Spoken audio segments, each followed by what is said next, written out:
Good to be with you on this Thursday, last day of the week that I get to spend with my Dabadoo. How you doing, Doo? I am good. Dabby, yes, you're just leaving. You're just taking the big old jet airliner. Yeah, I am. Yeah, goodbye. Later today, actually, Eric is taking the last hour from me. You know, there are things legal in Arizona that aren't legal in North Dakota. You know that, right? Are there? I don't know. I don't know Arizona laws. What's that? I don't know the Arizona laws. Guess what the time zone is in Arizona right now? Guess what? They're an hour behind. Or two. No, it's just one. Okay. Let's get to the voice of sports on the News and Views Radio Network. What time is it in Mesa, Arizona right now? My guess would be they don't recognize any kind of saving time. They're on their own work. They're on their own plan, I think, in Arizona. So my guess is they're probably like on mountain. They're probably an hour behind us at this juncture. I think now they would be. Yeah. I think that there's times when they're in mountain time though. At times. Oh, really? Yeah. I'm finding out. They're in their own. I should ask the question. Because they might be in. Well, I guess I just looked within the last week, and that would have been after daylight savings. When I called games to the Big Sky, that was always my big thing. Going, okay, what time is it in Flagstaff today? So what time the game is at this? And I missed a flight out of Arizona because of that, though. Yeah. Because so they might be in our time zone, but when it comes to daylight savings, then it gets wonky. Love Arizona. They don't recognize daylight savings time. No, well, I don't want to recognize it either, but we have to. Yeah. But we have to. We don't. Right now in Arizona, it is 7:15. There you go. So it's an hour behind us. Okay. There it is. It's as simple as that. Love Arizona. It's great. I've never been there. You're going to love Scottsdale. Yes, you are. You're going to absolutely love it. Play some of that, what's the new game? Pickleball. They play a lot of pickleball there. You know why they play pickleball down there? A lot of old people. Yeah. Older people. Yeah, like me. Beautiful. It's a wonderful game, by the way. I don't think I played it, but my sister-in-law future sister-in-law is obsessed with spike ball. Have you played that? In the whack it boom. Yeah, with there's the little trampoline net small in front of you, and you got hit. Athleticism left me a while back. So some of these games that is so not true. I've still got the man was juggling hockey pucks. Well, can't you jump and hit this door frame with my legs? Yeah, I used to do the splits just religiously in baseball at first base. It'd pop right back up now. He has no cartilage, folks. Yeah, so I can pull my fingers all the way back still. It's still freaky. You're going to pay for that, by the way, in about 10 years. No, you won't. How are you going to get arthritis? I mean, you're fine. Right. If you have no cartilage in there, well, there's still bone in there. I mean, there's you're bone on bone anyway, so you're pooch in the first place. You talked with Joe Theismann before, Joel, and it was on this date he broke his leg on this date, 1985. And I remember you had a sit down with Joe T. I did. About that. And he's not, obviously it's probably one of the first things that comes up with Joe Theismann. But that must have been just incredible to come back from that. Amazing. I mean, Lawrence Taylor, remember how he reacted? It was just total, I mean, it was horror. It's when I knew something serious was wrong. Yeah. When the meanest, hardest playing defender on the planet, hardest hitting, and when he got to Theismann and brought him down, and he jumped up and screaming to the sideline, somebody get in. And I thought, something serious. It's really, I'm with you. I saw the play. I was watching the game, and when it happened and LT did that, I went, this ain't good. This is really, really bad. That was on this day, 85. Have you ever, all the games you played, been on the field with somebody who had a major fracture like that? I'm trying to think of not certainly where a bone is sticking out of, that is a compound, tibia fracture. I don't think that. We were in Dickinson once, and my second baseman Troy, my best friends. He's now a forest fighter and all that in Colorado. He's good. He got a ground ball that hit him in his undercarriage. Yeah. That broke his protective cup, and I heard I don't know. I can't recreate the sound, but it was. I'm at first base. I'm at first base. You didn't know what the sound was. Well, I knew what the sound. I knew what the. I knew. The sound I heard was different than a baseball sound, and I just thought was it more of a high pitch? Yeah. Well, the sound was that hard, and then after that was more of a. More of that was a really high pitch. And I knew it. I was 10 feet away because I'm in first base, and I thought, Troy's in trouble. Yeah, I was on the field once with someone who had a leg completely break in half. And it sounded like you grabbed a piece of really dry wood and just snapped it. Yeah. And it's a sound I never have been able to forget. I mean, I snapped my fibula, and I heard it. But I didn't realize that, that was a handful of years ago. I was going to do a West Region basketball tournament. Then did 6 games. Rested Sunday. Monday went in, and he showed me the x-ray, and my bone was snapped in half. That's where I learned that you and I are probably walking around with a broken fibula right now. It's the non-weight-bearing bone. Yeah. So I snapped that, and painful, but didn't realize it. Do you want to know what the most painful, all the bones I've broke, and the most painful one I've ever broke? Was my derriere. Your coccyx. I was walking down rocks, and here's how good a guy I was. I was taking a guy out to my fish house, and he didn't have snow boots on, right? So I said, okay, wear mine, because he came to the house all dressed up, right? Right. So I wore my hunting boots, which weren't built for walking down icy surfaces the same way.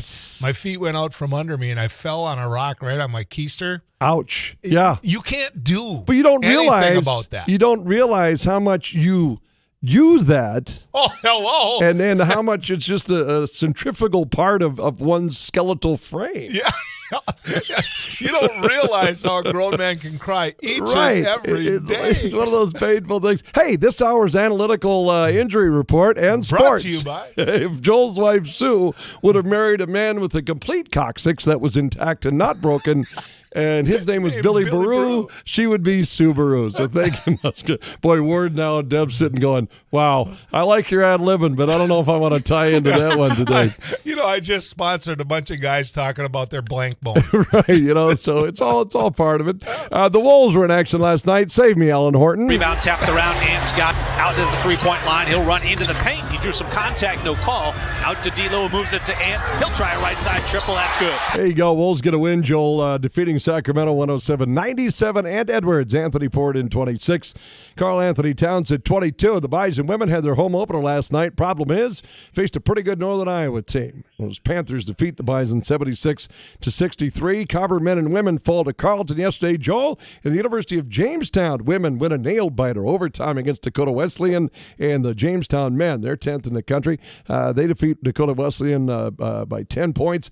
Mason Walters had 17-9. Today, state volleyball, Joel, in North Dakota. And has anybody seen Derek? I'll guarantee you this. You're not going to see him at 2 o'clock. If you do, he's going to be in his office locked in to that Barnesville Trojan game, as I would be too. They take on Chetfield. Barnesville has turned into like this big sports town. Yeah. You notice that? I just think it's cool. They've always been rabid. Yeah, you're right. And they've had some success. Boy, if they can get today, if they can get today, then they're in the championship game. And who was the team that's just dominated that? Well, Steve Martin sang about him. Oh, that was Caledonia. Thessalonia. Caledonia was always like the nemesis. He was there all guapo. Did you get that? No, don't start thinking like him. That one went over my head. It's a process, and then pretty soon you wake up and you're all. Abby would be, yes. That I can see Abby in about 10, 20 years. He's wired different. Getting a little. I'm just saying. Off that dock a little bit. Just kind of over here. Off the dock. Earlier this morning, he was playing Pepe Le Pew. I know. There was a reason. There's always a reason. Well, it's Louis Jacques Daguerre's birthday. And, he's one of the fathers. You met him. You've met Louis-Jacques Daguerre. He's one of the fathers of photography. He's the one that had the where you'd take a mirror there and you'd reflect light and then it showed. He was doing this in like the late 1800s, early 1800s. So obviously, your selfies you take and how they look so good, you owe a little bit to Louis-Jacques Daguerre. Notice how well he says that? Yeah, that's impressive. What does it have to do with Pepe Le Pew? Well,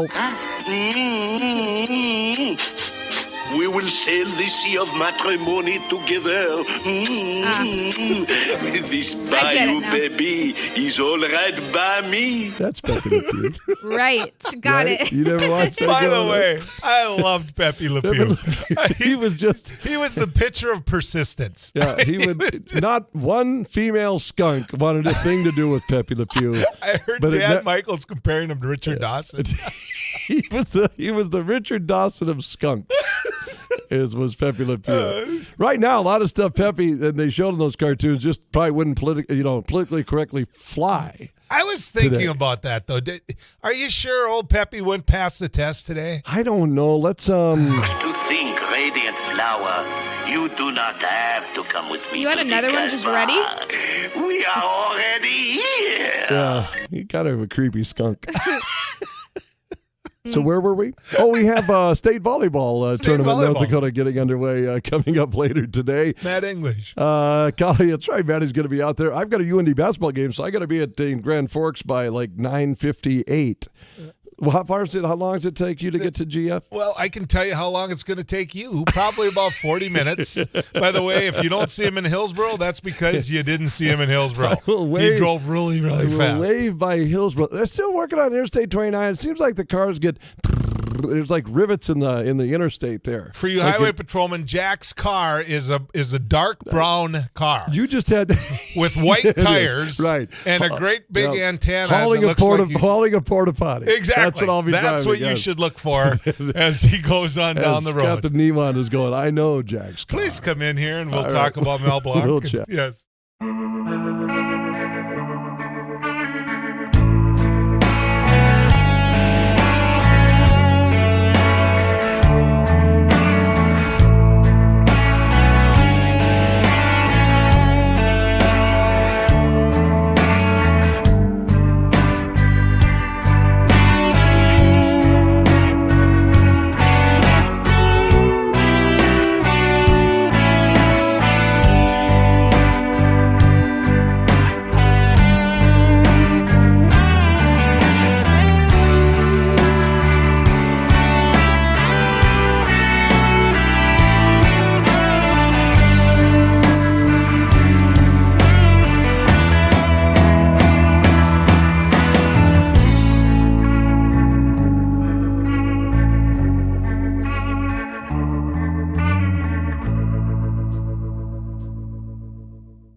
Now, Bones, you've made your living with your voice and your intellect, and quite frankly, I'm like a groupie when it comes to how you call a game. Just kind of, yeah. What do you got? Are there very?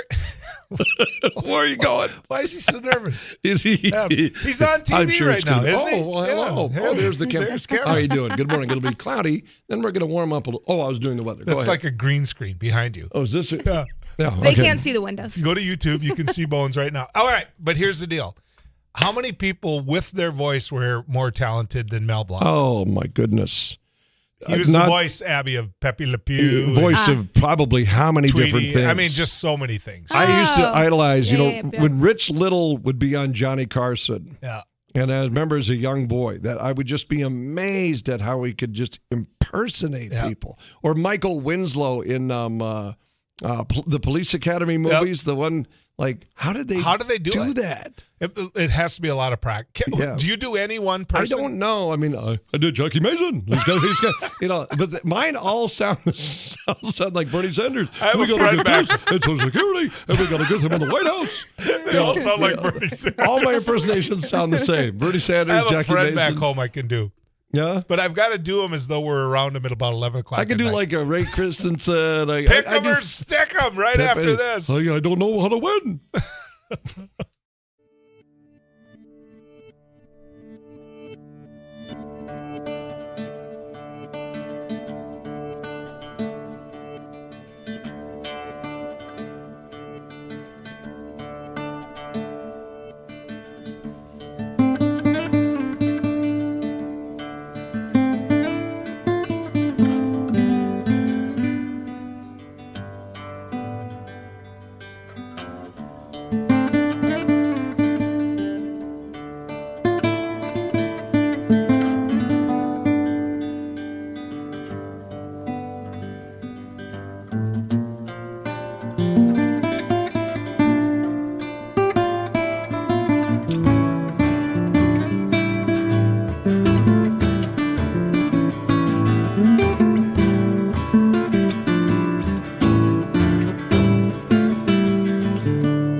There it is.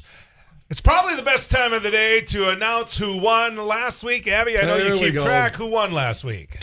I hate to say this. Come on. Just say it and you'll feel better for it. Will I? It was you. Yes, it was. Well, it was you. Boom, shakalaka, boom. All right, let me get this. The Jack Michaels is in the studio. One of our also, Danny Dolphin is here. Danny French, otherwise known as Danny Dolphin. Danny Dolphin's Halleck is with us. name. And our guest picker, our celebrity guest picker, heard it here with Swanee on our brother station, 740 The Fan, Josh Swanson. Hey! Pride of Maddock, North Dakota, baby. There you go.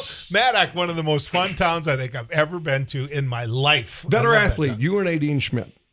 Well, on the football field, probably. Well, her all around. Yeah, I'm not gonna blow smoke, fellas. She's even got me on the gridiron. How about you or your twin brother? Yeah, it depends. Justin was a lot better basketball player. I couldn't shoot. I couldn't really defend. I'm short. Justin could shoot the rock. Football, if you ask me, I'll tell you me. If you ask him, he'll tell you him. And baseball, I had the edge on him. Junior and high school, you two get in a fight. Which one wins?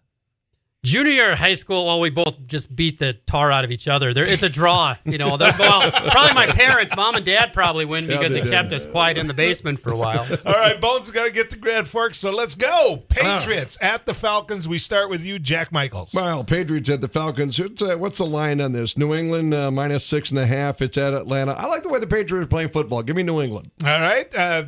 Danny Dolphin? I'm going New Danny England. French? As much as I hate New England, I'm going New England. All right, Swanee, first pick. I'm with those guys, too. Mac Jones is absolutely on fire at quarterback. I'm going New England big. I'm taking the Falcons. All right, the Ravens at the Bears. Danny Dolphin. Danny French. I got to go with the Ravens. I'm going Ravens by 3. Lamar Jackson's on my fantasy team, so I need a big day from him, Ravens. I'm going Ravens, too. I'm going to pull a Joel Heitkamp. No, give me the Ravens.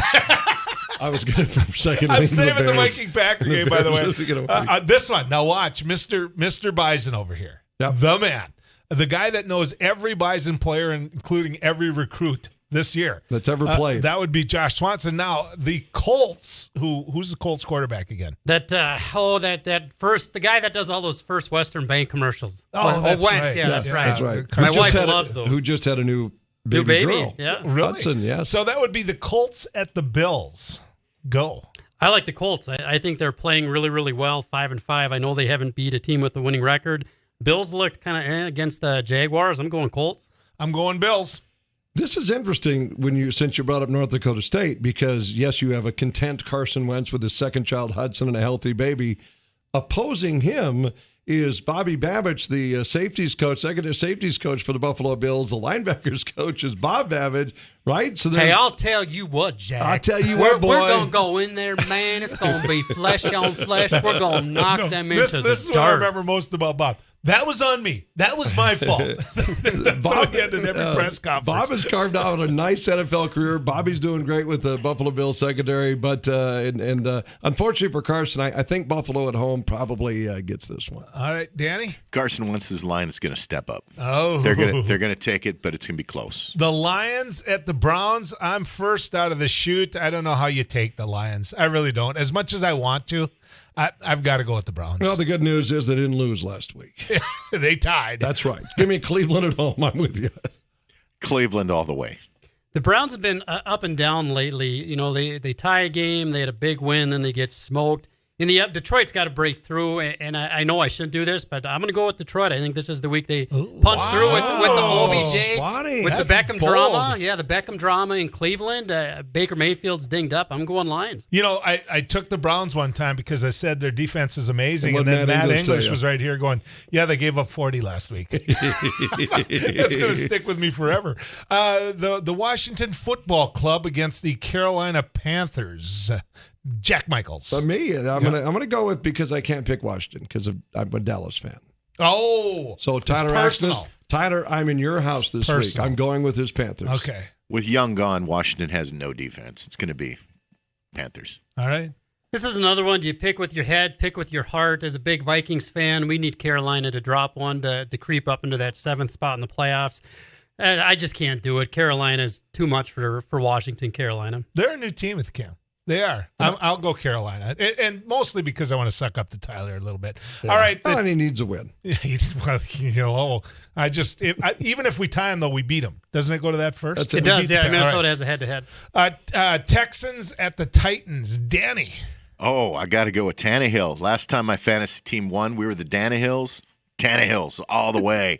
Going Titans. Titans. What do you got? Houston is a hot garbage dumpster fire right now, so Titans. Got to go Tennessee. A hot garbage dumpster fire.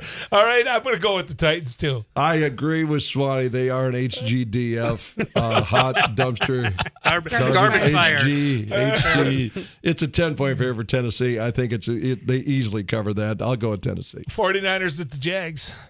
The 49ers, they're playing really well right now. They're running the ball. Their defense really stepped up here last week, so I'm going to go with 49ers. I'm going Jags, and I have no idea why.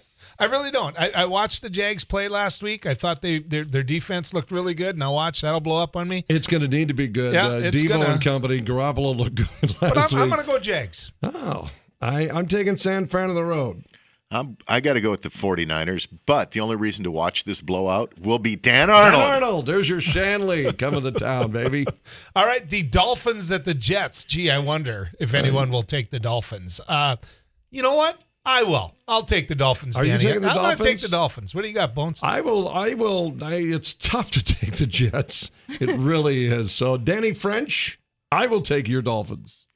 I'm going to tell you that with the Jets making a move at quarterback this week, you got to go Dolphins by 25.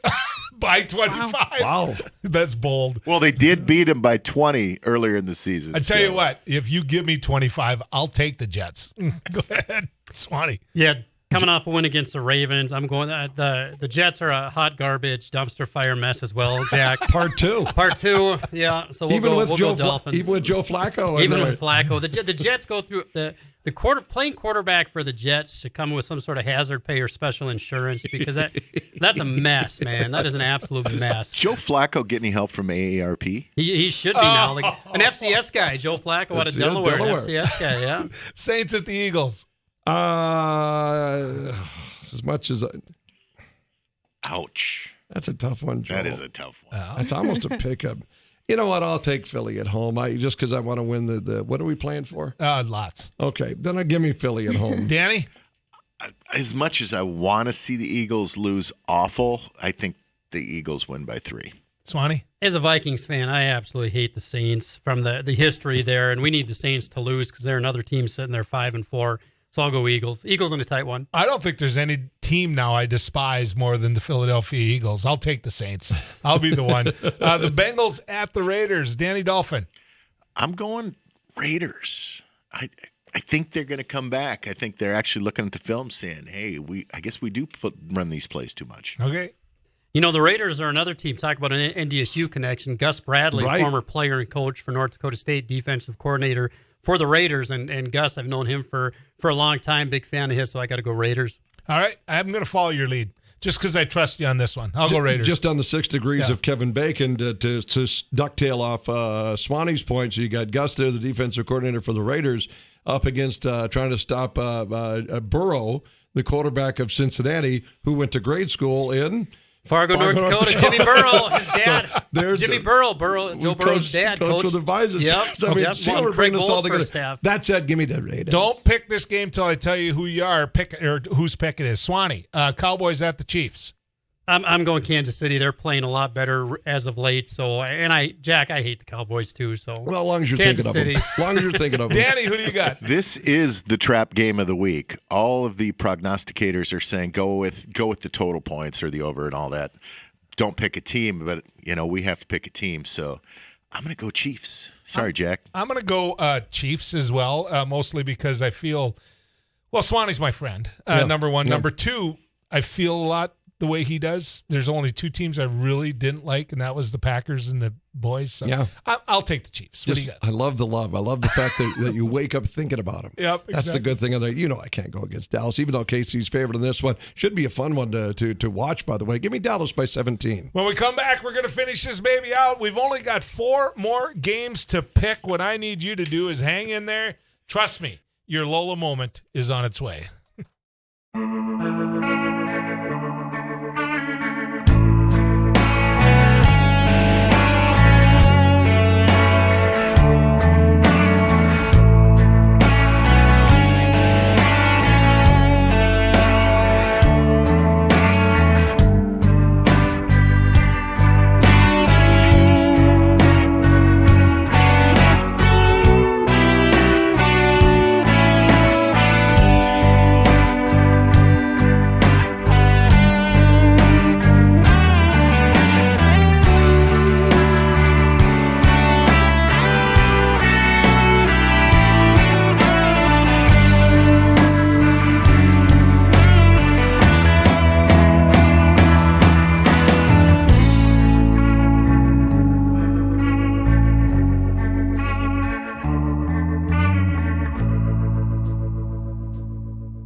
staff here.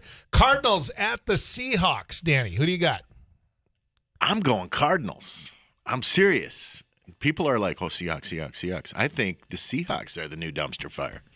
Oh. Joshy? Yeah, the Seahawks are a tough team to figure out this year, sitting at 3-6. I'm with Danny French there. I'm going Arizona. I don't know what happened to the Seahawks. The Seahawks were one of them teams going into the year I looked at and said, that's one you got to look out for. But no, I'll take the Cardinals on the road. Legion of Boom maybe hasn't been as much boomish. Obviously, Russell Wilson had the finger injury and the subsequent surgery, but they're just not as fluid on that. Arizona actually is a 2.5-point favorite, I think, in this game. They are. Kyler Murray getting a little bit more healthy. I like that. Give me Arizona on the road. All right. We've got Swanee going first, and that's the Steelers at the Chargers. My brother-in-law, Lloyd, is a huge Steelers fan, and I never hear too much chirping for him. Easton Stick at the Chargers, another Bison connection. I'll go Chargers coming off that Vikings loss. I thought the Chargers, quite frankly, looked dominant at times. I thought the Vikings just played the best game they did all year. And I really want Dan Michaels and my buddy Jerry, the old plumber, to lose. So I'm going to go with the Chargers. I think they have, as well as with Easton Stick. Unfortunately, he's backing up one of the best quarterbacks I think is going to be in the league for a long time, Ian Herbert. Give me the Chargers at home. Has Dan Michaels left the building yet? I think so. He's gone. Am I clear? Yeah. He's at Breadsmith by now. I hope he isn't mad. I'm going Chargers by 3. But the Chargers are at home. I think they can pull it off. Giants at the Buccaneers. There's a lot of love in the air going on in Tampa Bay. But I'm still going to go Bucks. Abby, how much does corn cost? It's 57 cents. A Buccaneer.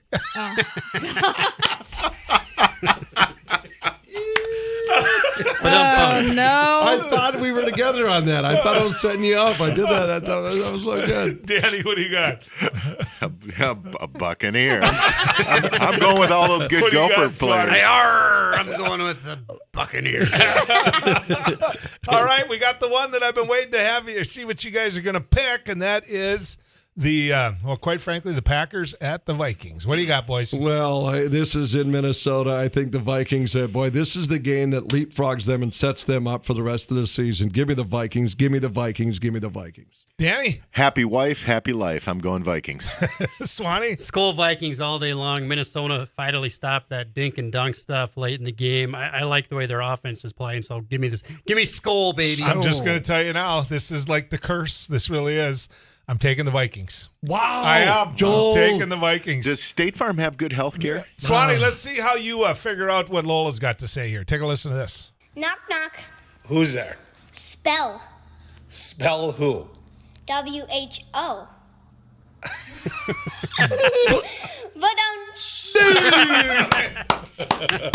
She's starting to laugh at her own Spell jokes. who? That's a good one. H-O. I love Thank that. you, Swanee. Thanks Good for coming job, in, man. Swanee. We'll see how you did next week.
It's already you're getting to be a control freak with the button. You realize that, right? I didn't do that. You normally do your own microphone.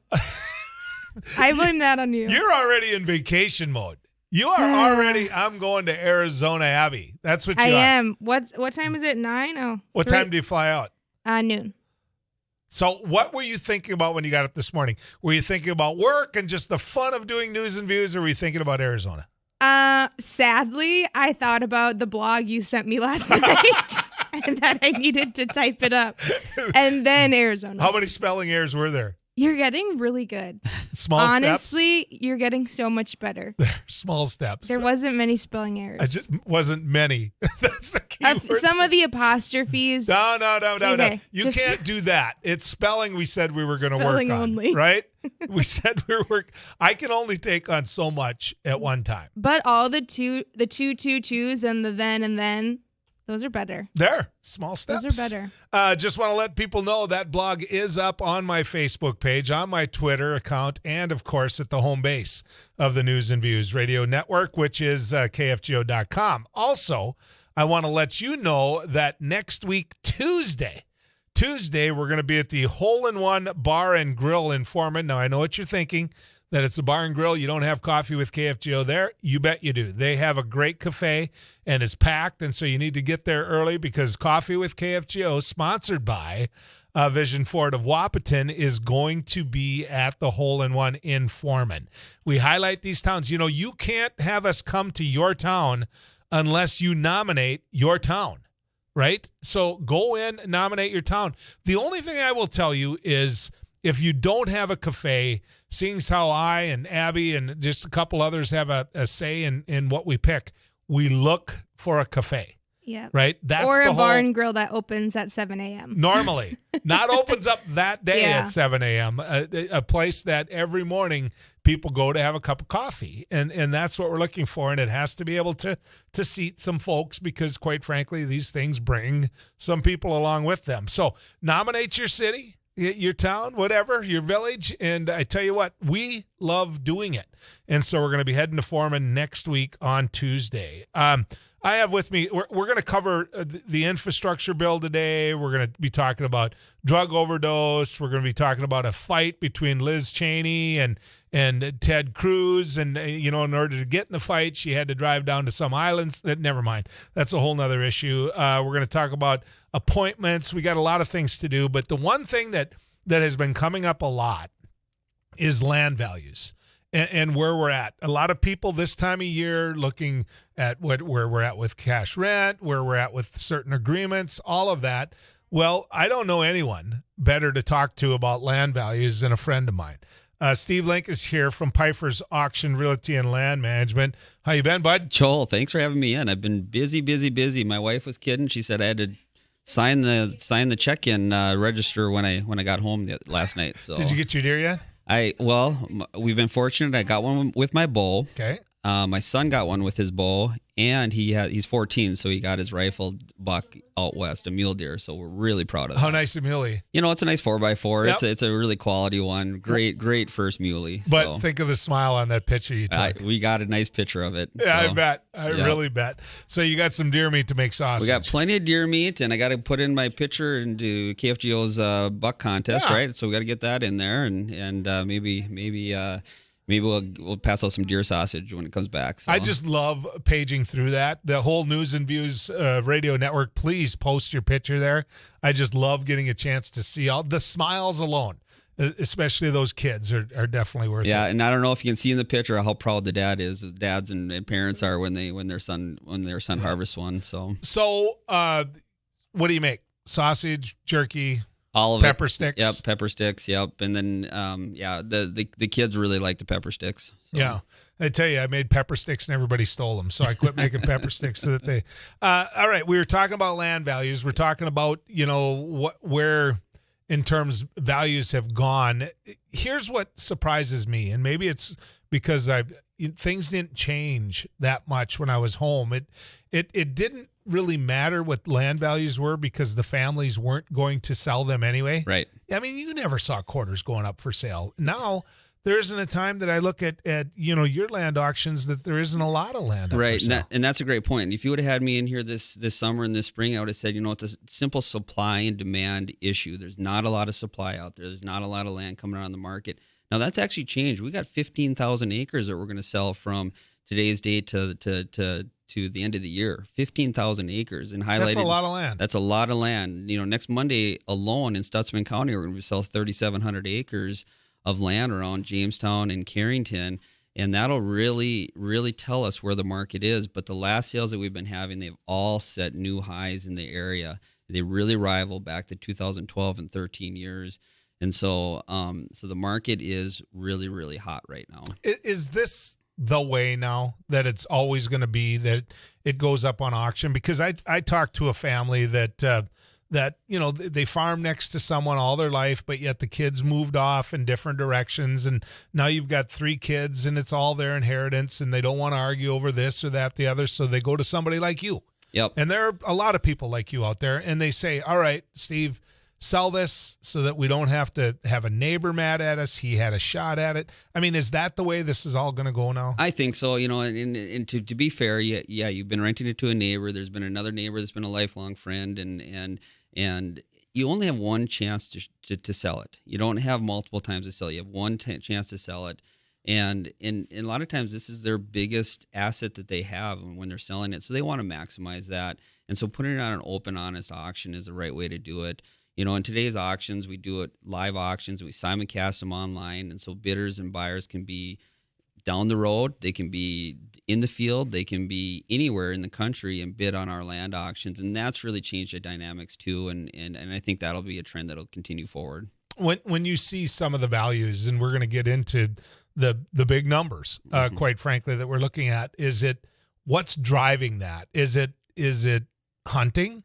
Because I know some guys that went out and bought some land just because they wanted the hunting, and they'll let the guy farm it, because if they let the guy farm it, then they can access the other land that he has. I know others who are, just want that pristine, let it grow to grass. I mean, but for the most part, is this about continuing farming? Yeah, I think the big numbers that you hear is actually farmland, and the farmers, the producers, and the investors are the ones that are driving that market. The hunters, they're looking at buying the non-crop areas and some of that. You're not hearing big numbers on that. They're big for what they produce, but the cropland is really what's driving is hot on the market right now. Both producers and investors are bidding and active in it. What's surprising is investors are tolerating 2.5%, 3.5% return on investment, which is really historically low, but interest rates are really low too. So that's one main factor, that interest rates are low. They continue to be low. There's a lot of money out there. The commodity prices are strong. The crops were fair to good in some areas. Some were low, but the commodity prices were good. The safety net payments are really big right now. Right. They have money. Yeah, they have money. The different farm payments, the coronavirus payments, the low commodity price payments, or the market payments, they're all coming in now. Even from 2 years ago, they're coming in now.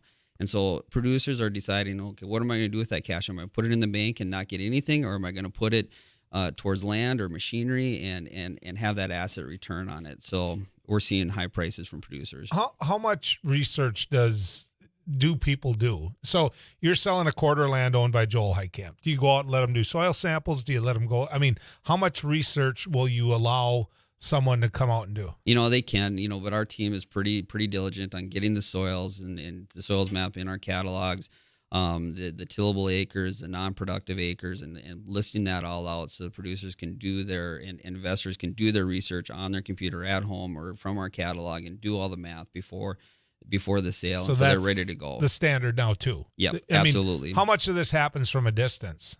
All the time. A lot of it happens from a distance. I mean, do you, for example, do you all of a sudden it's like, whoa, we got a bid here from Illinois type of thing? Absolutely, but I know who I typically know who that bidder is, and so I'll, because they've contacted you. Yep. All right. I didn't know. I mean, this whole process just is intriguing to me. Stick around. Let's head to the weather cave and find Mr. Tallman, who gave me 5.5 points as a pair.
News and Views Radio Network. Abby Miller, Joel Heitkamp. Abby's heading off to Arizona.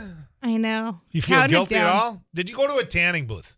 No. No, you don't have to because you're going to come back all tan, ready. Yep. Yeah.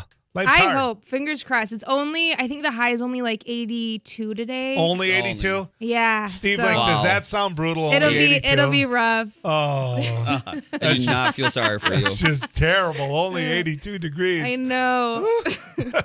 I'll send you photos. I'm sure you will. I'm sure you will. Steve Lake with Pfeiffer's Auction Realty and Land Management. Steve, we were talking about, the future of farming, the future of land, and what's happening and the values.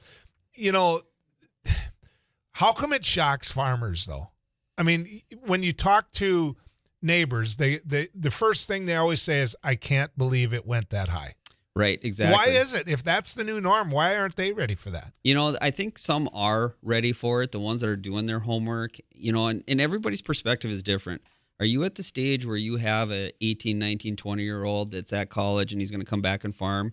You need to expand your land base for that extra family unit to come in. And so you're going to be more keen to what you're going to have to pay to expand that, or you got to find land to rent, that's a really tight market too, because the rents are going up.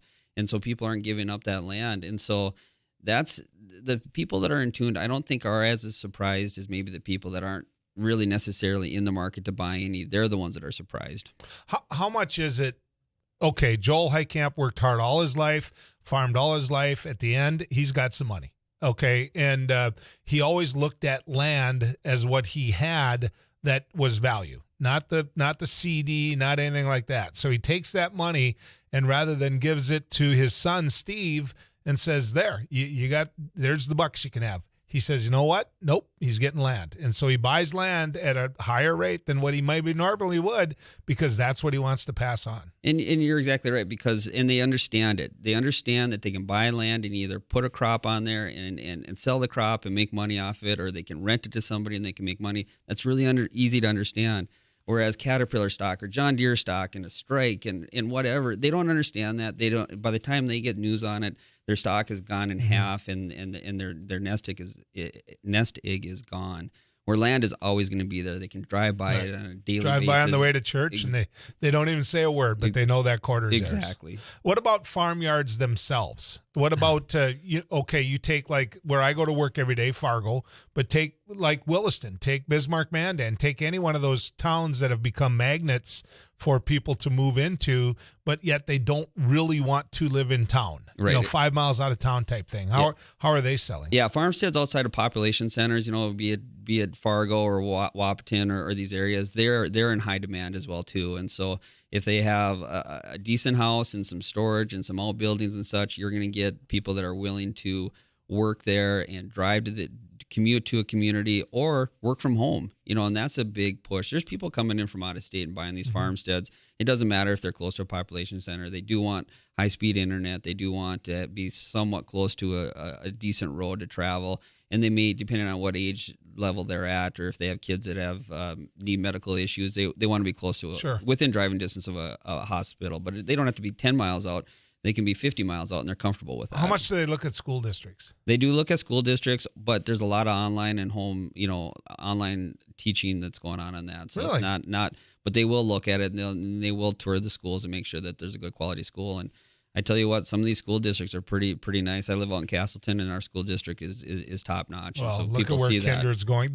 You also have the benefit of, you've got people coming into town and building some homes that that bring a little tax value to them. So, where are we at in terms of just auctions? I mean, you mentioned that you've got a lot of land for sale. I mean, is this the norm? Is this the time of year going into the end of the year? What's the schedule? Yeah, that's a great question. So normally we do have more auctions at the end of the year. And again, I highlighted that 3,700 acres in Jamestown that we have on Monday at 10 o'clock. And that one I think is going to be really well attended, and I think there's going to be a lot of interest in it.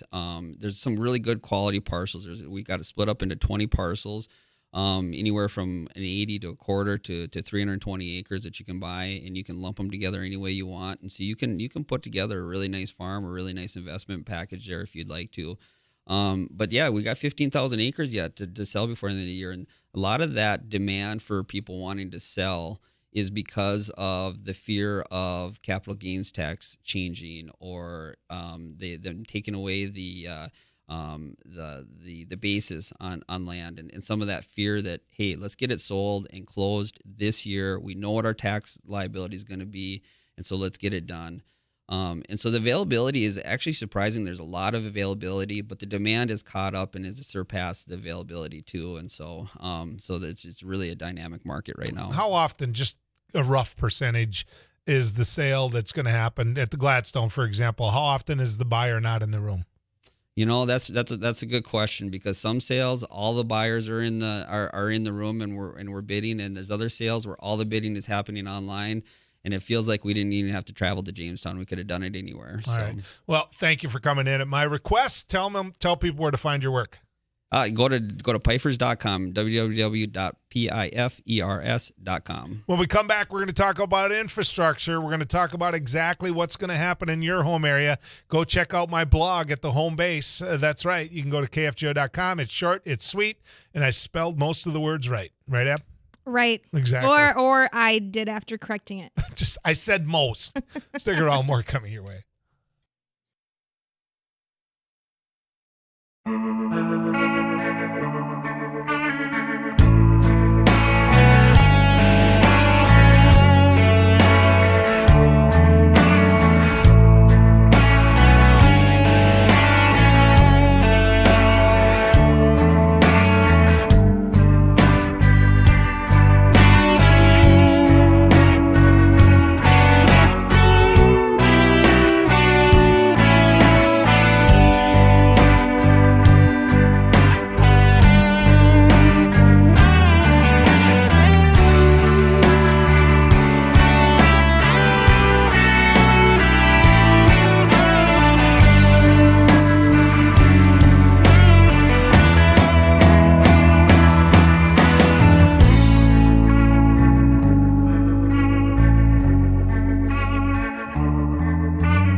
next week, Tuesday at 5 in the morning? Tell me, Well, Abby. I will be working the morning show because Dan Michaels and you and a bunch of other people will be at Coffee with KFGO. You know what? Our whole family of radio stations loves the fact when we get out of this studio and go see some of these small towns. They love the fact that we know where the small towns are, who the people are in the small towns. You know why I do? Because I'm from a small town. Yeah, you love Coffee with KFGO. I do. I just love getting a chance to go out and visit with the folks. And we're going to be in Foreman. That's right. Thanks to Vision Ford, we're going to be at the Hole in One Bar and Grill. Now, you know how much teasing I've taken? Now, you can't miss it. You're right on Highway 11. Well, that would be the corner of 18 and 11, but you go a little bit west, and it's right by the golf course. Imagine that, Hole in One. Wait, why? I'm surprised you didn't push for this over the summer to visit Foreman. Well, everywhere we went really had a good golf course, though. If you look back on that, there's nowhere North Dakota, I think, leads the nation in number of golf courses per person. Really? Yep. Oh, okay. Yeah. I don't even know if it's per person. I mean, every town, try to think of a town that doesn't, Yeah. I mean, Matador doesn't, but we got Ledgewood. Matador doesn't, but we've got Wahpeton, and we've got, Little Matador. There's a lot of golf courses. 60-person town now. They're not going to have a golf course. But, I was up in Hope, had an absolutely great golf course. We did a Coffee at KFGO there. Outside of North Dakota, where is the best place that you've golfed? Oh, Arizona was pretty cool. Let me think.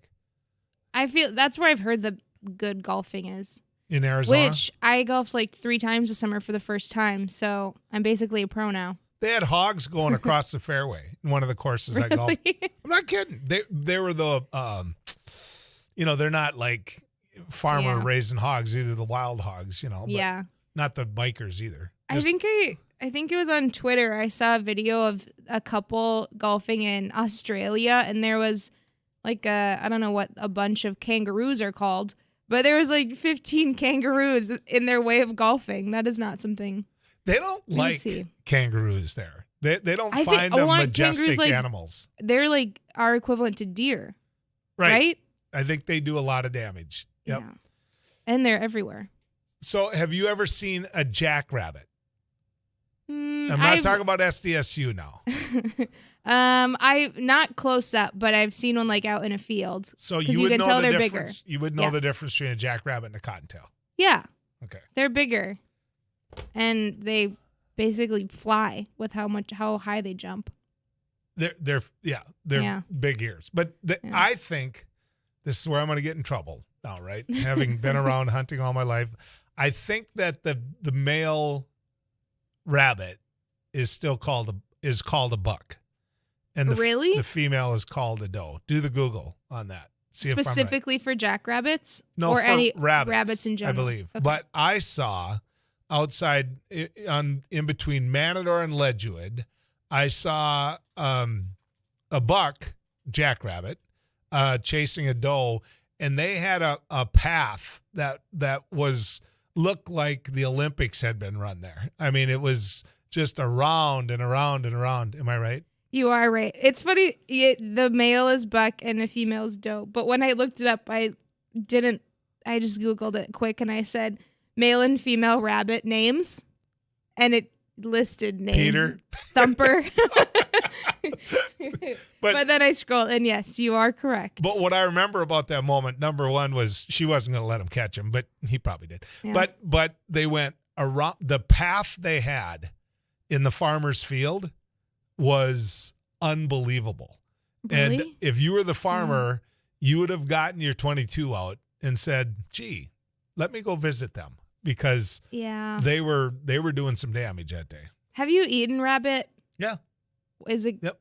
What is it good? It's good. Yep. What would you compare it to? Well, everybody wants to say chicken. I wouldn't say chicken. I don't know. I mean, what would I compare it to? I mean, I have not eaten rabbit. It sounds weird, but it looked a little bit like pheasant. And I realized one's a bird and the other one, but is a fowl. So what does pheasant taste like? Oh, come on. Really? I don't think I've had pheasant.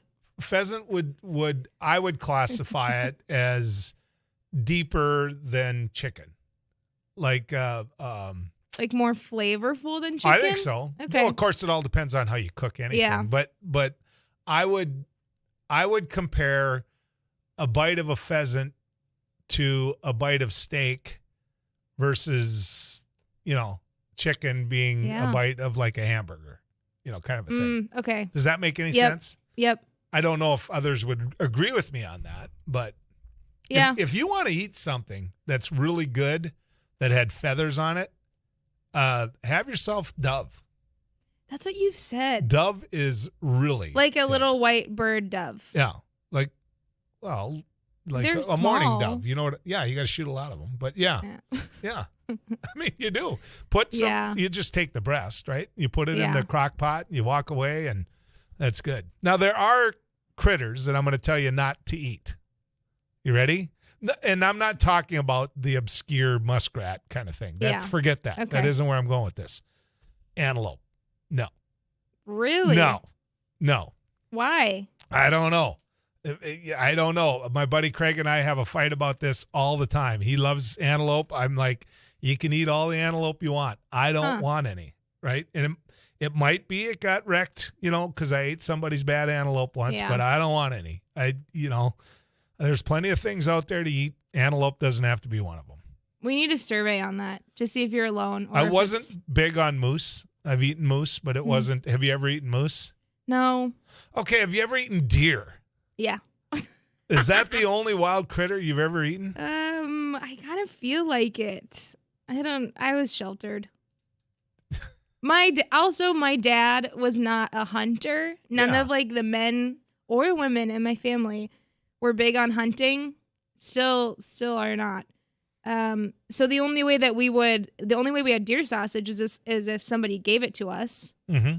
And it was always delicious. But yeah, I mean, my dad would go prairie dog hunting and get nothing. You ever never ate duck or goose wild duck or goose?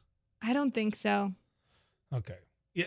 Here's I'll eat turkey and I will like turkey, but turkey is not always my first choice. When I was up in Pizik, I had them slice off some peppered turkey that they had. Absolutely wonderful. So I'll buy it, but going into Thanksgiving week next week, if I was going to grab something to cook, it wouldn't be probably turkey. But you have turkey on Thanksgiving, right? I'm going to my neighbors, so I'm sure they'll have turkey. I'm going to be here, then I'm going to drive down and so yeah. Will you have turkey on Thanksgiving? Yep, we're a turkey family. Although I think there's a turkey shortage right now. Buy your turkeys early. Somebody said antelope is the best meat if it's cooked right. You must have had some poorly cooked antelope. My friend says that too. He said somebody wrecked antelope for you. He said you got to try mine. Another one. Once you smell antelope, you can't eat it. Period. Oh, really? Count me with that. I mean, count me with that. Unfortunately, I really look at the way a food looks and smell it. Whereas Joel, you're more, if it's in front of you, you'll try it. Yeah. Right. But I have to, like, if it looks funky. Oh. Smell matters to me though too. If food you doesn't smell everything I give you. You've got to smell it. You listen to it. Whenever I give Joel anything to eat, like apples, I give you apples most mornings, and he'll shake it to listen to it. You got to hear it. The food talks to you. Yeah. It What do lets you the know. apples say? The apples either say, I'm ready, I should be eaten, or they say, I'm old, put me away. Yeah, and you usually tell me. Right. Yeah. So, well, it's nice of you to do that. She's trying to keep me healthy. Antelope is called speed goat stew. Another one. Are you talking about antelope from Africa or the pronghorn from North America? Pronghorn is horrible. I just want to say that the majority of people are agreeing with me that the best meat meal they've ever had was not antelope. So there. But that one did say it's the best meat if it's cooked right. Yeah, I read that one earlier. I think that goes with a lot of food.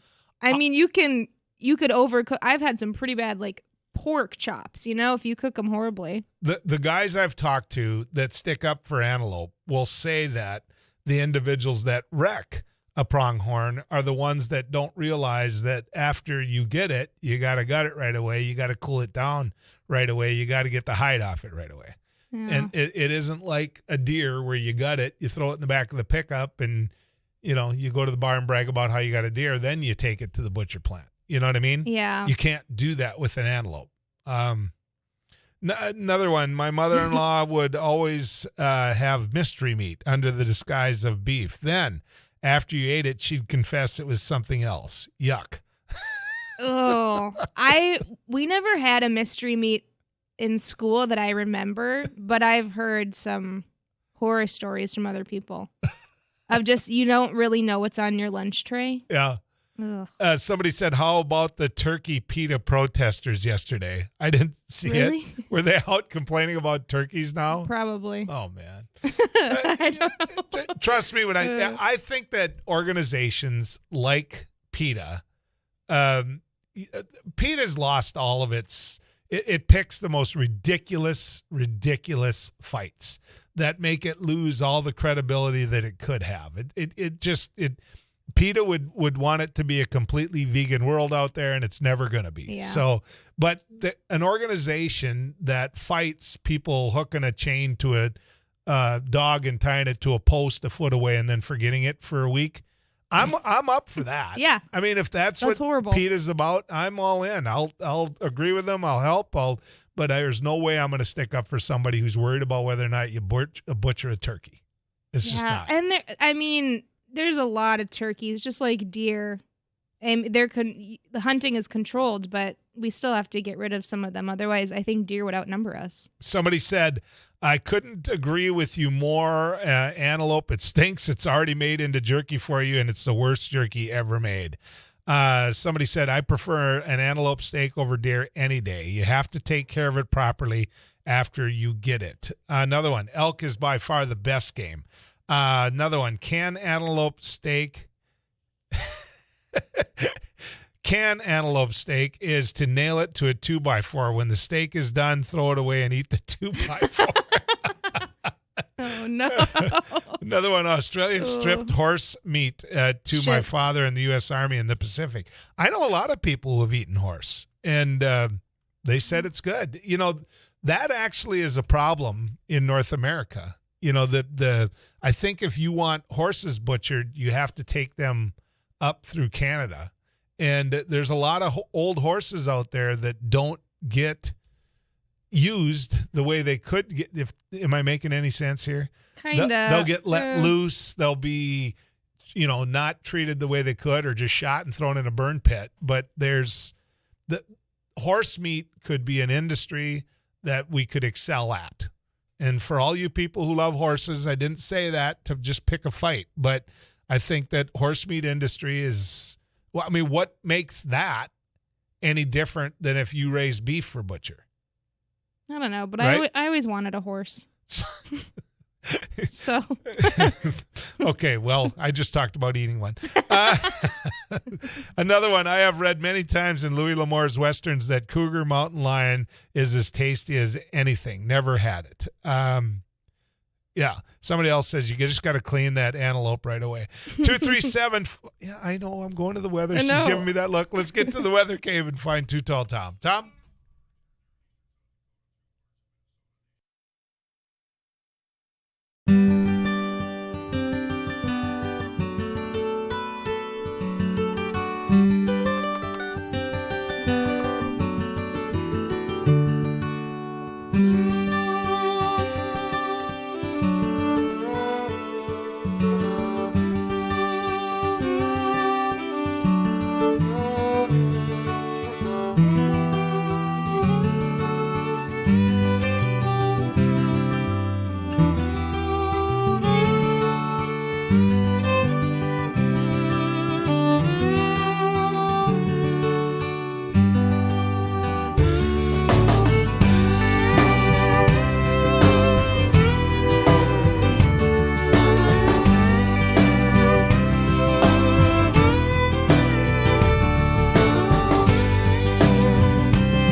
Anthony Reese.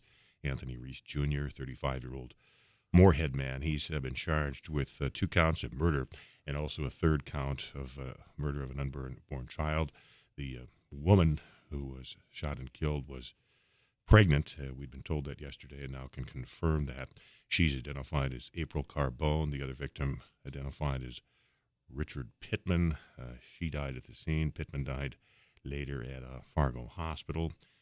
Reese turned himself in shortly after this shooting at this plant in North Fargo, Composite America. There was an altercation at the business prior to the shooting between the woman and Pittman and Reese, and Reese came back later with a gun and opened fire, according to the state's attorney. Pittman, again, died at the scene, and the pregnant woman died later at a hospital. So that's where we're at. These are, of course, AA felonies, and the suspect may appear in court either this morning or this afternoon. Thank you, Paul. We'll be back with more news and views right after this.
very seriously. And I think that has only been reaffirmed mostly by my time in the Senate. The Senate, as you know, where you serve, takes the job that they do pretty seriously. They've always been the what some people consider the more boring of the chambers. But I always appreciated that collectively we did not just put things into code because it was convenient, because it made for an easy, quick out for whatever the hot button issue is of the day. And that's not what it is anymore. I mean, I hear people say it who have been active in the legislative process for a very long time, that that the Senate is the place that sort of rescues us from wild ideas. And especially this last session and this special session, it's not true anymore.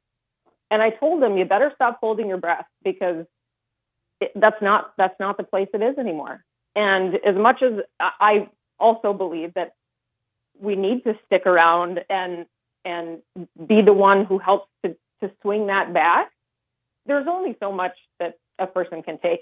And I need a break. I don't blame you. And you're right. When I was there, and I think this has been the history of the Senate for a long time, that the House would pass some absolutely ridiculous legislation, and then you'd have House members come over to you, some of which voted for it, and said, look, we got to live with these guys. Just kill it over there. And right. We were always able to do that. We were always able to inject the common sense into it. And it's not happening anymore. It's just not. And the worst part, though, is with you and Nicole and others leaving, it's going to get worse. I mean, I don't blame you for not wanting to live your life that way. I don't. But it is going to get worse. And Aaron, I guess, how do we fix that? Well, I think that it's gotten to this place, and I want to be clear about something, Joel. I don't believe that anybody should be silenced at all. I believe people are absolutely within their rights to have an opinion, even if it's, in my view, extreme and completely unreasonable. But we need elected people who who can have difficult conversations with people. And as much as this sounds condescending, and I absolutely don't mean it to, it reminds me of when I'm trying to talk to my 5-year-old and explain to him why maybe something can't happen. And although I understand why he's mad at me, this is just not what we do. This is not what serious policymakers do in response to manufactured outrage that literally people are being paid to do. I mean, it's there has to. The rest of us have to get engaged, Joel, because while I absolutely agree that this is a Republican state and a Republican city in which I live, I've also served to date with mostly reasonable Republican people. And I think more and more they're being pressured to do things that they know is not right, that they don't agree with. But because it is the very engaged, very loud folks who are influencing those decisions, that's what's going to happen. The rest of us, I think, need to stop being quiet and complacent. It's just as simple, though, as, and I don't think people understand this process, where you can have an individual run for office, and I'm going to use my district as an example. Okay, you can have 30, maybe 40 people. That's all. 30, 40 people attend, in this particular case, example I'm going to give, the Republican district convention. Okay, so at 30 people decided who got the ballot spot for the Republican on that ballot in the fall. Okay, it actually in the primary, it doesn't matter because they're going to vote for him, right? But if they wanted the job, they would have went to the district convention.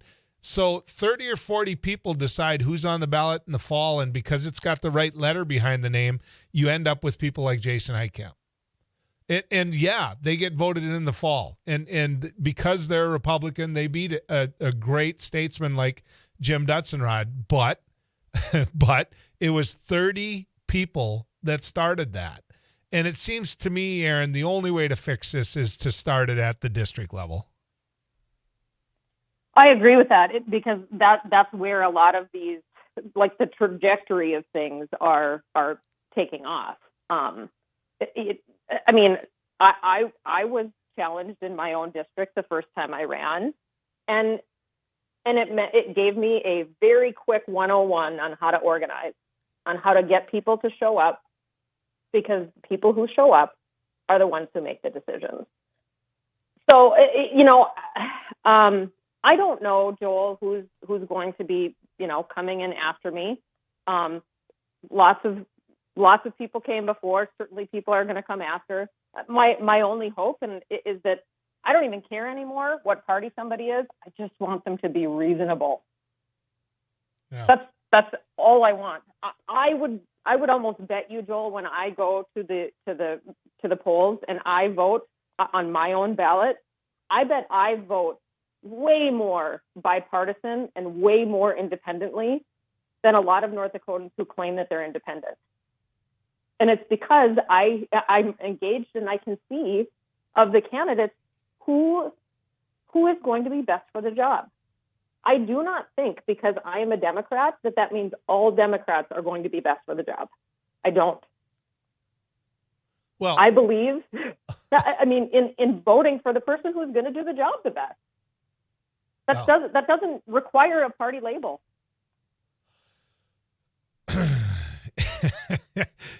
What you just said was common sense. And what you just said was, caring about your state more than caring about a party, and hiring the best person for the job. But Aaron, that's not happening. I mean, that's not happening. And, we're seeing more of that. I don't know if Rich Wardner's going to serve again. I do know this. I would put him in a category of a good and decent person that either one of us could vote for. But he can't control the Senate anymore. He's the majority leader in the Senate, and he can't control it anymore. And that's not his fault. It's the electors' fault. It's the people who vote for the Ole Larsons and the Jason Heitkamps. And I can keep going down the list, and I know you're not going to. But if their names don't get mentioned, if people don't realize who they are, then how do they fix it, Aaron? I mean, how do they fix it? That's my question to you. Yeah, I mean, if I had the answers, Joel, maybe I would be more willing to keep pushing forward. But I genuinely feel like right now, people aren't looking for answers. People aren't looking for reasons. People aren't even looking necessarily for people who will take the job seriously. They're looking for somebody who will just confirm their own opinions, who will nod their head yes, instead of responding with the truth. And I mean, I remember distinctly going to people's doors when I was campaigning and knocking and being met with a very hostile conversation. And I was willing to say, you know what, I don't share that opinion, and I probably won't be the best person for you. So if I don't earn your vote, that's okay. If you want to have a conversation about it, I'm happy to do that. But my conversation is not going to include you screaming at me. It's not going to. It's going to waste both of our times. We're going to miss you, Aaron. We're going to miss you. I hope you stay engaged in the process in any other form other than elected. And I hope someday we can reverse that process and get you back on the ballot.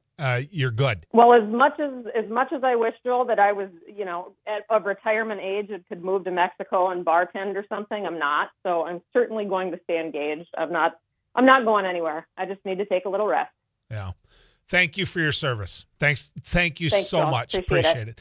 Aaron Oban, ladies Take and care. gentlemen. You should see the stack of text messages here of people that are they're upset. One says, Aaron, no, please change your mind. You're one of the few legislators who has any common sense. Another one, oh no, about Aaron, but I so understand. Let's get to the Weather Cave and visit with Too Tall Tom. Tom.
a really big believer that you should never ever be afraid to say names. You shouldn't. You shouldn't be afraid to just say names. Some of the wackos that are out in Bismarck, the Ole Larsons, the Magrams, the Heitkamps, the Scraws, the Erdelts, the Beckers. Those individuals aren't hard to see when you look at it, but you've got to do some homework. I sent an email because we were talking about a deliberate body in the Senate, how they used to filter and they used to take a look at, what you can do and be willing to take the slings and arrows. I still believe that the North Dakota Senate is a higher body than the North Dakota House. I do. There's one per district. There's not two. That one vote means that you have one vote for that district once it gets there. You can't split it. You can't do all of the things that other people can do. And so this last legislative session, when I think of moderates, when I think of people that I served with, that I was really proud to serve with, I sent an email to them when it was going crazy. I sent an email to Karen Kresba, and I sent one to Ray Holmberg, and I sent one to Rich Wardner, and I said, you guys, you got to stand up to him. You have to. You have to stand up to him. You can't worry about the whole MAGA crowd coming after you, or we're going to lose it. We're going to lose what a great state we are. You have to be willing to work with the people that have common sense, the lobbyists from both sides of the aisle that look at candidates like that and say, we can't do business like this. Now, they play right into the hands of some of the people that come with money. I get that. The Ron Nesses with the oil and others who get absolutely everything they want. But you just can't cave in. Never heard back from any one of them. I didn't. And I have praised Rich Wardner many, many times. I never heard back from Karen, and I never heard back from Ray. And, you look at it, and the Jim Dutzenrods are gone. The Larry Robinsons are gone. The Tony Grinbergs are gone. The people that you could sit down and have a common sense talk with. Well, Nicole Pullman and Aaron Oban are gone. Where do we go from here? It's scary.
Welcome back to News and Views, ladies and gentlemen. We're taking your calls, 1-800-880-5346. How do we right the ship? What do we do so that the common sense people like Aaron Oban, Nicole Pullman, what do we do to keep them in public service in the state of North Dakota? What do we do?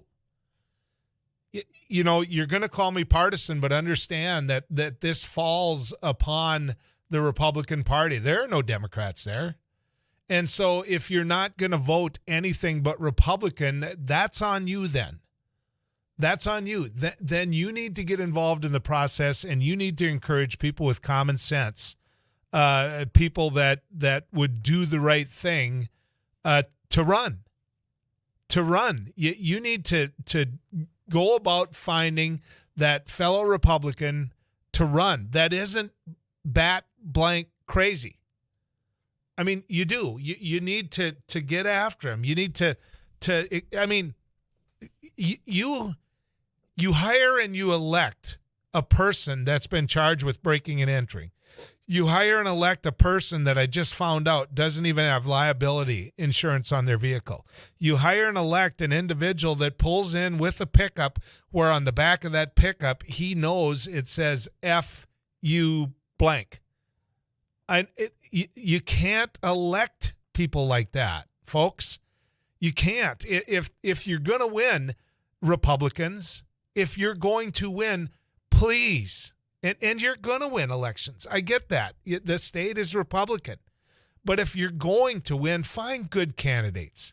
Find good and decent people. Find the type of people that go there with good in their heart and not just evil, quite frankly, in their heart. And not just people who look at someone and say, that's my hero, I'm going to do whatever he says.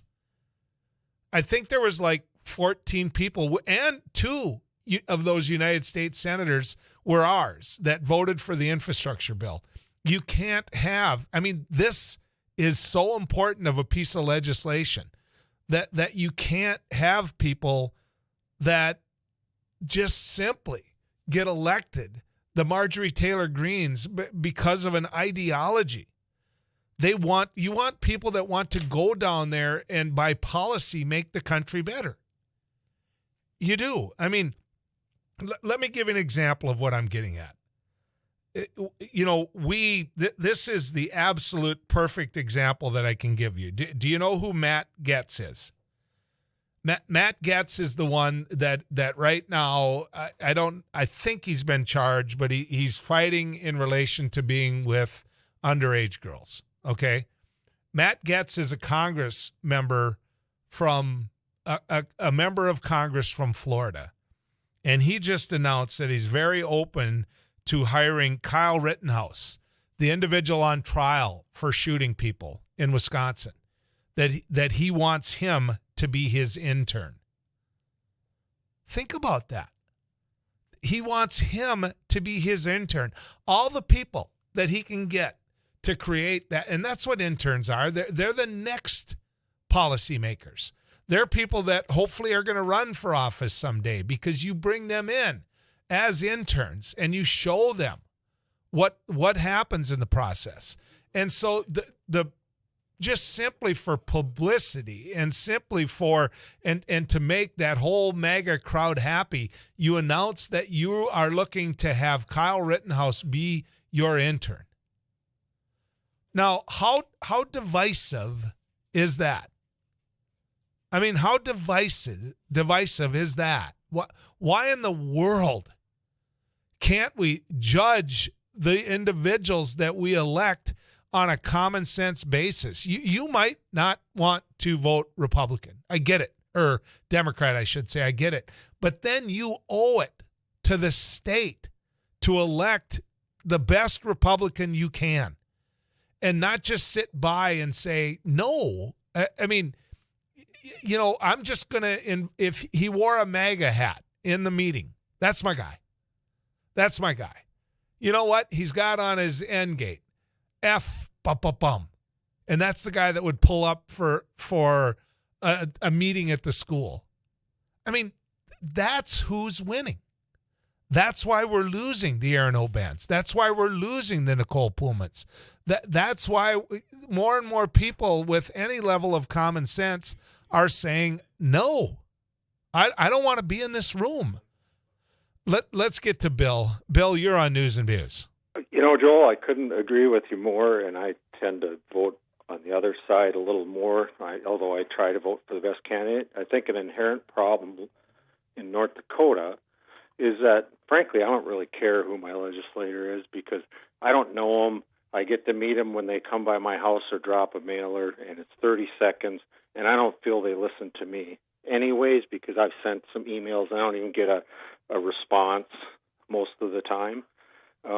But I think one other thing that we need to look at, and it's not necessarily North Dakota, but even the next level, such as state's attorneys or people who represent the government, are not charging certain people because of, say, they're not charging anything found on a minor traffic stop, even though it related to bigger. And that's happening in Ramsey County, I believe, where Choi's the attorney.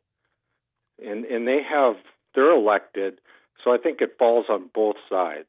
Oh, I'm not saying that there aren't Democrats that shouldn't be voted out because of what they do. I will take any name possible on this show, Bill. I will. And we can have a debate about that. We can have a conversation about that. But think about this. You can have a congressman, put videos out there of which he's killing someone and then he's mad, chopping someone's head off, and then he's mad because people find that offensive. And yet Al Franken, who's sent on a comedy tour, can jokingly look as though he's grabbing a woman, and he's forced to resign. I agree. It's all becoming an embarrassment. And that Marjorie Taylor Greene, I'm glad they stripped her of any committee assignment. She and the lady from Colorado just do not represent anybody. I don't care who they are. If I lived there, I would adamantly hold signs against them. Can I ask you this, Bill? Did Donald Trump make this okay to act that way? Did he make it okay that people can do what they did on January 6th and that'll be okay? Or did he sit there and as president do what a Ronald Reagan or a George H.W. Bush would do, or John McCain when he said no, that's not who he is, and was willing to take on some of these individuals? I mean, did he make it okay to be that person? In my opinion, no, it's horrible, but I think that's how the people who behave that way justified it. Again, it's embarrassing at times to say who our leaders are. Okay. Thank you, Bill. Thank you for calling in. I really appreciate it. Let's get to Scott. Scott, you're on News and Views. Morning, Joel.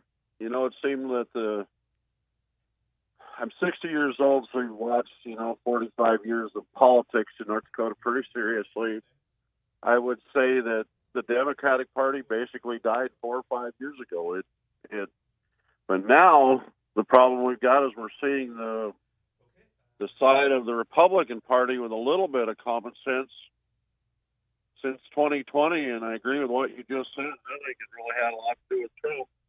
I think we've seen it die too. And I think that bodes terribly for our state that we have such a poor quality of a legislature. And I think there probably are more good Republicans than these crazy ones, but they're not. They don't have the courage to stand up. There, we saw that in this last little session. They just don't have the courage Scott, to do the right thing. There, you nailed it. They're not willing to take on the Koppelmans. They're not willing to take on these individuals and just say no. No, you can't have my vote. No, and in large part, Scott, I believe it's out of fear. I believe it's like, look, I don't want to deal with these crazies. I don't want them telling everybody back home that I'm the evil person. And so what they're doing is they're saying, to hell with it, and then they're going out. They're dropping out, and that's the problem. That's the problem. Well, it won't be good for our state. I can tell you that for sure. Yeah. Thank you, Scott. You sound like somebody, as a Republican, I hope runs. Let's get to Jay. Jay, you're on News and Views. Yeah, about a rude text message you got a couple of weeks ago about Colin Powell when he died. Mm-hmm. Some right-wing nutcase called him a rhino. Well, I think Rush Limbaugh and Donald Trump are both rhinos, Republican in name only.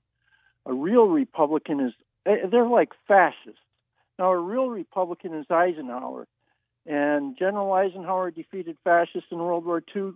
President Eisenhower unified the country after World War II and built it up in many ways. He tended to be honest and reliable.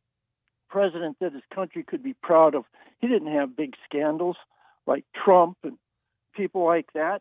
Well, and I would argue, Jay, that we have an interstate highway system because of a man like that. We do. Roger, you're on News and Views. Go ahead, Roger.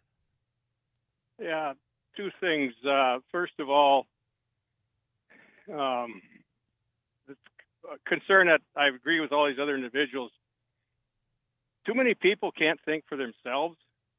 I've had more people that are friends of mine that travel throughout the state. They don't have to go too far west of Fargo, and it's pretty much all right-wing media news, and it's all just they throw it out there to see what sticks. And the main reason I called, and I'll be cut off because we're running out of time, is the fairness. 87 and then in 88. Repeat that. You glipped out there. You said the fairness doctrine? Okay, got it. The fairness doctrine, which required, at that time, there was 4 major news networks that were required to tell both sides of a story. And as it turned out, Reagan was behind pushing to get it out of there, but the FCC in 1987 decided they did not need the fairness doctrine anymore, so they got rid of it. And you had a gentleman call into your station back in March and told his story about traveling from Fargo to Grand Forks, and he actually worked for WDAY and KFGO back when it was KXGO, and what he heard. The frustrating thing about all this stuff is nobody seems to want to be held accountable for anything. It's like, I'll say what I want to say, and you can't stop me. Well, there's a difference between freedom of speech and slander, but apparently slander and all the other different words you want to use to go that direction are not considered a problem anymore. And we've got the stuff we've got, and nobody seems to have the gumption or the intestinal fortitude to stand up for this. And I know money is a big thing, but my last comment is I'm sitting there shaking my head as a veteran going, the frickin' communists of this world are just sitting there laughing their butts off of what's going on in this country. They're behind some of it. I wouldn't disagree at all with that, but we've got too many people that can't think for themselves. And they got people like Trump, who's basically a wealthy dictator, and people just cannot get it through their head of what he's really all about. It's not about taking care of America. It's about taking care of Donald Trump and his cronies. Yeah. Thank you, Roger. He knew I was up against the break. And I would add to that there's a lot of good men and women that would make excellent Republican presidents. But it's not going to happen. It's just not going to happen until they get over this era. Let's get to the weather cave and find Too Tall Tom Szymanski and find out what the weather holds. Tom?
Thank you, Tom. The Cruiser, well, that is sponsored by some great folks. It is. It's sponsored by the North Dakota Farmers Union, the North Dakota Association of Rural Electric Cooperatives, Pfeiffer's Auction, Realty and Land Management, Nilson Brand Law, and Broadband Association of North Dakota. You know what I'm proud of? I may have an opinion you disagree with. I may. But you get access. You do here. I'm proud that these conversations are held. I'm proud that people that don't agree with me come on and challenge, and that's what it's about. But what I don't like is the fact that people are quiet, as you just heard. You know, when you sit there quietly and live in fear of some of these folks, then bad things are going to happen. And that's what's happening to America right now. We'll be back with your calls. 1-800-880-5346.